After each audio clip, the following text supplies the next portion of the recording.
cartwheel from the kitchen to the living room, and the bedroom, from the front door out in the front yard. I mean, she was constantly in motion. And she and I played this game together called Pretty Pretty Princess. I don't know if you know about that or not, but it's a special thing for a daddy to play that game with their daughter. But I now realize, Caroline, that you have found your true prince.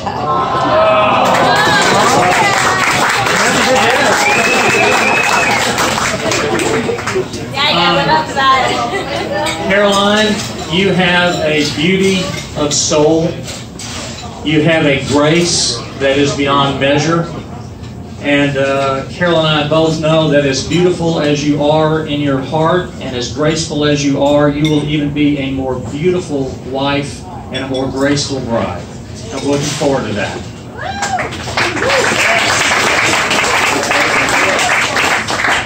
Ned, we want to welcome you to our family. We are so happy to be part of the Guerrero family, and it is an honor for us to be here and to be a part of you. You know, almost every husband in here, I'm sure, if you ask him under oath, will admit that we married up. Okay? So Ned, I'm just saying.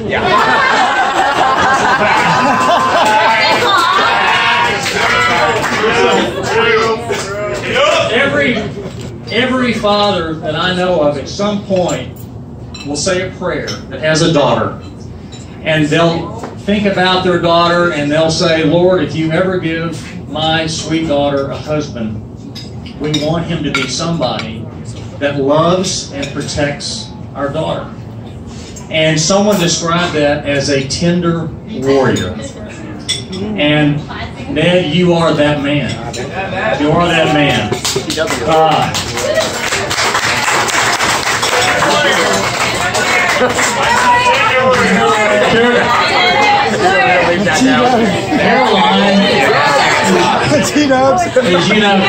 Caroline was a very shy little girl. And Ned has really brought her a long way toward that shyness. But whenever she would have a piano recital as a little girl or a ballet recital, she would get nervous, but we called her the Ice Maiden. Because once she got to the piano recital, whatever, she was all business. She got it done, but we finally realized that now she has found someone that has melted the Ice Maiden.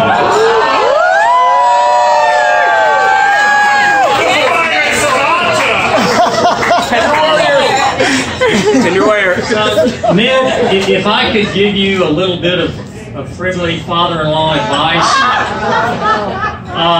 you know, we've been married for a long time, and as have your parents. Yeah. And so I really want to tell you something that I hope you take this to heart and remember it every day, and that is, if mama ain't happy, ain't nobody happy.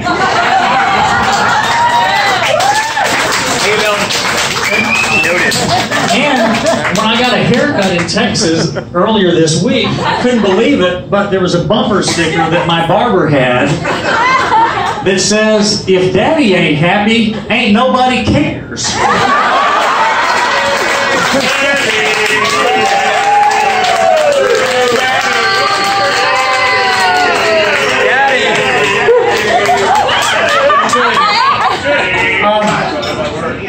If I could just say that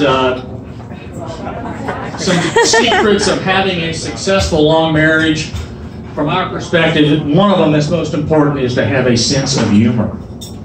And both of you have a wonderful sense of humor, and so you need to keep that, because that will get you through many, many difficult and stressful times. In fact, Carol, we've been married 35 years, and a lot of times Carol will tell people after she says she's been married 35 years that, you know what, it's been 2 of the happiest years of my life. So she will not tell, not say which one was a month here, whatever. No, no. The other one is trust. You've got to trust one another. And know that you're no longer playing singles tennis, you're doubles tennis. You're on the same team, you got each other's back, and to give each other the benefit of the doubt. And for me and Carol, as you know, our spiritual life is very, very important to us. And for us, we trust Jesus Christ more than we trust each other.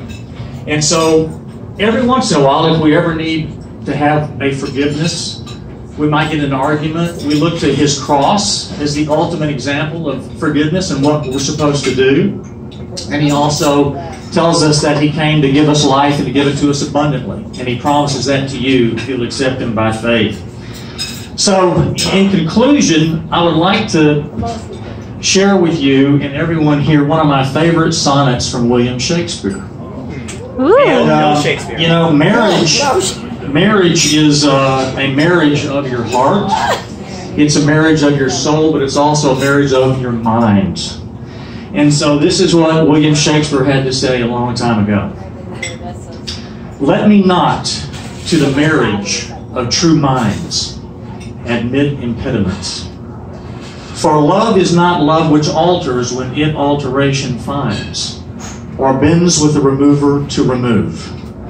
Oh no, it is an ever-fixed mark that looks on tempest and is never shaken. It is the star to every wandering tree whose worth is unknown, although its height be taken. Love is not time's fool, though rosy lips and cheeks within his bending sickle's compass come. Love alters not with his brief hours and weeks, but bears it out even to the edge of doom. If this be error, and upon me proved, I never writ, nor no man ever loved. We salute you.